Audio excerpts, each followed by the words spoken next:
2025 முடியக்கூடிய நிலையில இருக்கு. அமீரக குடியிருப்பாளர்கள் பலரும் 2026ஆம் ஆண்டில் புதிய ரமலான் மாதம் எப்போது தொடங்கும் அப்படின்னு ரொம்பவே ஆர்வமா இருக்காங்க. ஏன்னா ரமலான் ரொம்பவே சீக்கிரமா நெருங்கி வருது. ஆரம்பகால வானியல் கணிப்புகளின்படி இஸ்லாமியர்களின் புனித மாதம் அடுத்த வருஷம் பிப்ரவரி நடுப்பகுதியில வரும் அப்படின்னு சொல்றாங்க. துபாயின் இஸ்லாமிய விவகாரங்கள் மற்றும் தொண்டு நடவடிக்கைகள் துறையின் தரவுகளின் அடிப்படையில ரமலான் பிப்ரவரி 17ல இருந்து 19க்கு இடையில ஸ்டார்ட் ஆகலாம் அப்படின்னு எதிர்பார்க்கப்படுது. பிறை நிலவை பார்த்த பிறகுதான் சரியான தேதியை சொல்ல முடியும்.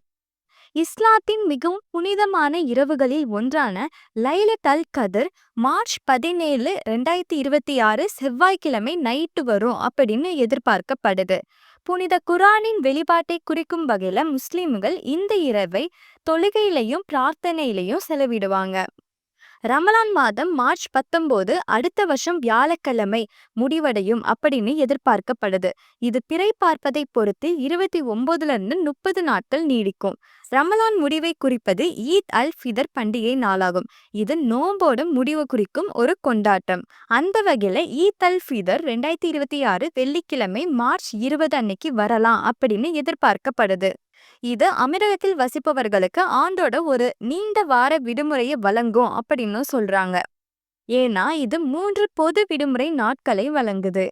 பள்ளிகள்ல வசந்த கால விடுமுறைகள் ரமலான் மற்றும் ஈத்தின் கடைசி நாளோட ஒத்துப்போகுது. அதனால தனியார் பள்ளிகள்ல மார்ச் 16ல இருந்து மார்ச் 30 வரை லீவ் கிடைக்கலாம். எம்ஓஇ பாடத்திட்ட பள்ளிகள் மார்ச் 16ல இருந்து 29 வரை விடுமுறையை எதிர்பார்க்கலாம். இந்த தேதிகள் எல்லாமே வானியல் கணிப்புகளை அடிப்படையா கொண்டவை. அதிகாரப்பூர்வ அறிவிப்புகள் அமீரகத்தின் பிறை பார்க்கும் குழு மற்றும் அரசாங்கத்தால வெளியிடப்படும். மேலும் இது போன்ற லேட்டஸ்ட் ஐக்கிய அரபு அமீரக செய்திகளுக்கு நம்ம கலீஜ் தமிழ் சேனலை சப்ஸ்கிரைப் பண்ணுங்க.